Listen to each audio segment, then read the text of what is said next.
When it comes to survival, humans have always believed in strange tricks that promise to save lives. The problem, most of them never actually worked, and some could kill you even faster. From sucking snake venom out of a wound to drinking alcohol in freezing weather to stuffing dirt into injuries, history is filled with desperate ideas that sound more like superstition than science. These so-called survival hacks often made bad situations much worse. Today we're counting down strange survival myths from history that never worked, and trust me, you'll be glad we left these behind. Number 7. Snakebite cure cut and suck method. For centuries, people believed that the fastest way to survive a venomous snakebite was to cut into the wound and literally suck the poison out. It sounds heroic, like something out of an old Western movie, but in reality, this cure was both useless and dangerous. The logic seems simple: venom is a liquid, so if you suck it out, you remove the threat.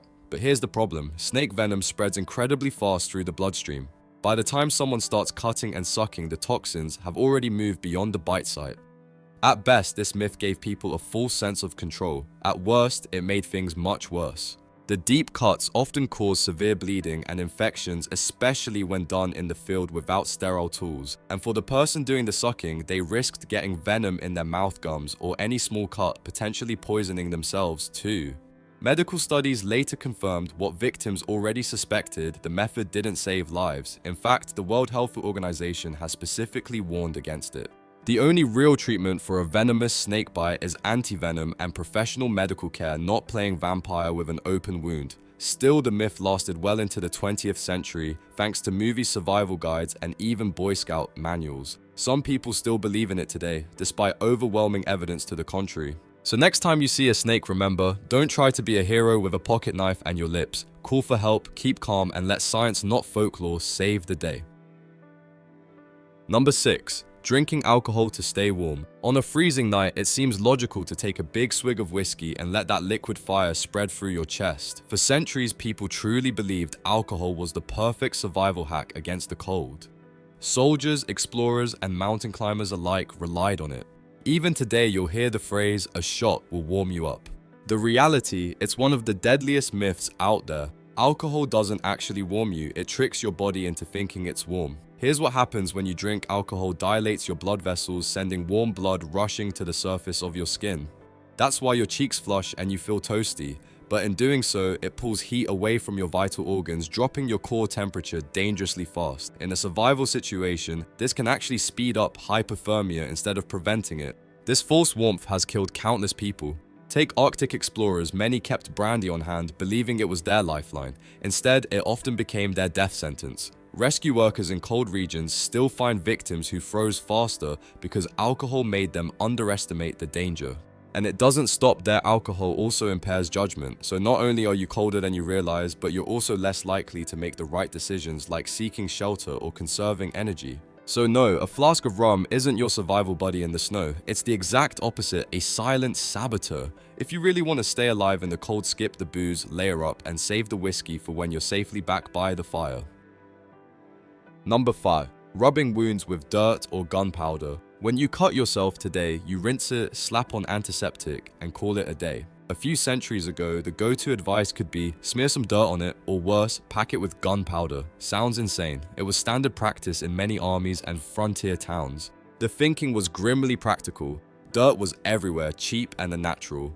Gunpowder, with its gritty texture and stinging bite, seemed to stop bleeding and dry out wounds. Some surgeons and field medics actually believed that powder could disinfect or cauterize, so they rubbed it into lacerations, stuffed it in bullet wounds, or used it as a scab-producing paste. Heroic, theatrical, and frequently horrific. Here's the ugly truth: dirt and gunpowder are loaded with bacteria and spores, Clostridium tetani. The cause of tetanus lives in soil. Instead of preventing infection, this practice introduced pathogens directly into deep tissues. The result: gangrene, sepsis, lockjaw amputations, and often death.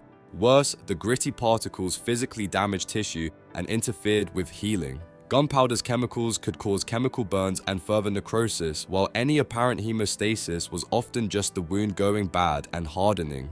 Despite a few anecdotal success stories, medical studies and historical records make the verdict clear: rubbing wounds with filth is not medicine. It's a fast track to complications. Modern battlefield care does the opposite: clean, irrigate, debride, and then apply sterile dressings and antibiotics. So next time you see a dramatic western where the hero spits in his hand and rubs dirt into a stab wound, remember that Hollywood made it look gritty and stoic. In reality, it was filthy and deadly. If you get hurt, don't improvise with soil or powder, get clean, get professional help, and leave the gunpowder to fireworks.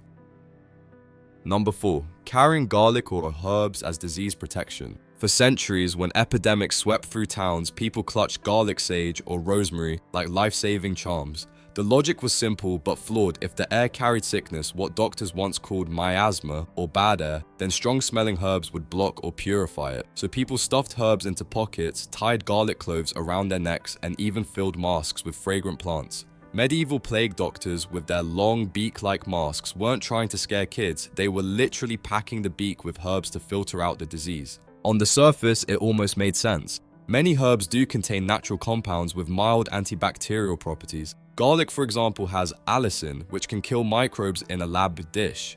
But here's the catch: wearing garlic around your neck or sniffing rosemary sprigs does absolutely nothing to stop airborne pathogens, especially not plague bacteria or smallpox viruses. Smelling better or worse never stopped germs from invading your lungs or bloodstream. This survival myth spread because people noticed herbs masking foul odors and assumed it was working. In reality, they were just covering the smell of decay while still standing in contaminated environments. Sometimes the ritual of carrying herbs gave people comfort, but no real protection.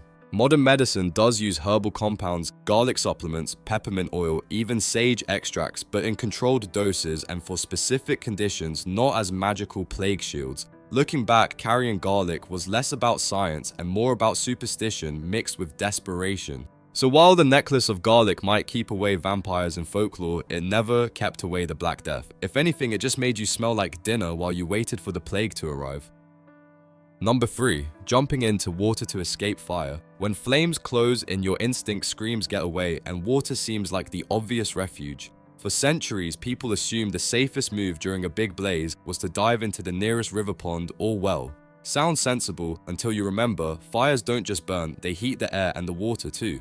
In several historical fires, terrified crowds ran for docks and beaches, hoping the river would save them. Some did survive by getting wet and staying low, but others found the water was no sanctuary. In urban conflagrations, surface water can be scaldingly hot from radiant heat steam or runoff of boiling liquids. Jumping into a river that's been heated by nearby burning oil tarring roofs or spilled boiling substances can cause severe burns or even immediate shock.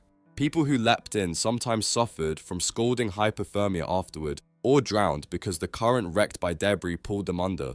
There's also the deadly problem of flashover and radiant heat. When the air reaches extreme temperatures, it can heat your skin and the top layer of water to levels that still burn you on contact. And in enclosed urban fires, smoke inhalation and toxic gases make swimming a risky bet. You can't hold your breath forever. Survivors who actually made it into water sometimes died later from shock inhalation injury or hidden hazards beneath the surface, collapsed timbers, metal, or trapped victims. In short, water is a potential refuge, but it's not a universal lifesaver. The smarter survival move, if possible, is to get out of the path of the fire cover. Your mouth stay low to avoid smoke, and choose an escape route where you can get out safely. So next time you see dramatic film scenes of crowds diving into rivers to escape city fires, remember, reality is messier and jumping straight into water can turn one disaster into another. Number 2. Bleeding out. Bad air miasma. Cure. Before germs were discovered, people blamed disease on miasma, poisonous invisible bad air rising from swamps, corpses, or filthy streets. If sickness was floating in your blood, then doctors reasoned, why not just drain it out? Enter the bizarre survival myth of bleeding out bad air. Victims of plague, cholera, or fevers were often strapped down while physicians sliced open a vein or applied leeches, letting cups of blood flow away. The belief was that this released the toxic vapors inside you, purifying the body like letting stale smoke out of a room. Some went further, cutting near the lungs or throat to ventilate the body's airways, an idea that sounds more like torture than treatment. In reality, bloodletting weakened patients who were already fighting for their lives. Losing a pint of blood didn't cleanse air, it drained oxygen, nutrients, and immune cells needed to survive. In outbreaks, patients often died faster not from infection, but from shock, anemia, or uncontrolled bleeding. Even the famous Black Death plague victims sometimes received multiple bleedings per day, leaving them too weak to stand, let alone recover. The persistence of this practice came from dramatic but misleading anecdotes. If a patient occasionally recovered after bleeding, doctors credited the treatment instead of sheer luck. For centuries, this myth became medical orthodoxy handed down through textbooks and apprenticeships. Modern medicine, of course, recognizes infections are caused by pathogens, not evil vapors. Ironically, controlled blood removal is used today in rare conditions like hemochromatosis, but that's based on real science, not a war on imaginary bad air. So the next time someone romanticizes old-fashioned cures, remember draining blood to chase away phantom fumes was less healing, more slow-motion execution. Number 1. Eating odd things to survive: shoes, candles, leather. When civilization collapses around you, apparently your shoe can become dinner. Across shipwrecks, sieges, Arctic disasters, and famines, desperate people have turned to the weirdest edible substitutes: leather boots, candle fat, book bindings, even belts and harnesses. It sounds like a horror movie gag until you realize real humans actually did it to stay alive. The most infamous examples are the Donner Party and the Franklin expedition. Starving survivors resorted to cannibalism and gnawed whatever soft material they could find. Other historical reports from sieges and wrecks describe people boiling leather bits to make a kind of gluey broth or scraping candle wax into greasy spoonfuls. Sailors on long voyages sometimes boiled tallow candles for calories. Shipwrecked crews chewed boots when nothing else remained. Why it rarely works as a real survival food: leather is basically treated animal hide, mostly collagen. Boiled down, it yields a gelatinous broth that gives tiny calories and some protein, but very little in the way of vitamins, minerals, or essential fats. Modern tanning also introduces chemicals, historically various, later chromium, that are not ideal to ingest. Candles, if they're pure tallow or beeswax, you might get fat calories, but many lamp oils or scented candles contain toxic additives and kerosene swallowing that can be deadly. Aspiration, chemical pneumonia. Eating large amounts of indigestible material also risks intestinal blockage, severe gastric distress, and long-term malnutrition. From an expert survival perspective, chewing on your boot can be a last-ditch psychological comfort and may stave off total caloric collapse for a day or two, but it's not a sustainable or safe strategy. It buys time at best, and a lot of people who tried it paid a heavy price. So yeah, if you're planning future survival drills, maybe pack a protein bar. Your sneakers will thank you. And there you have it, survival myths that sounded clever in theory, but were deadly in practice. From bleeding out bad air to chewing on boots, these desperate ideas remind us how easily fear and superstition can masquerade as wisdom. Luckily today we have real survival science and tested methods that actually save lives, so the next time you hear a hack that feels too strange to be true, it probably is. If you enjoyed this dive into history's oddities, don't forget to like, share, and subscribe for more creepy stories from the past.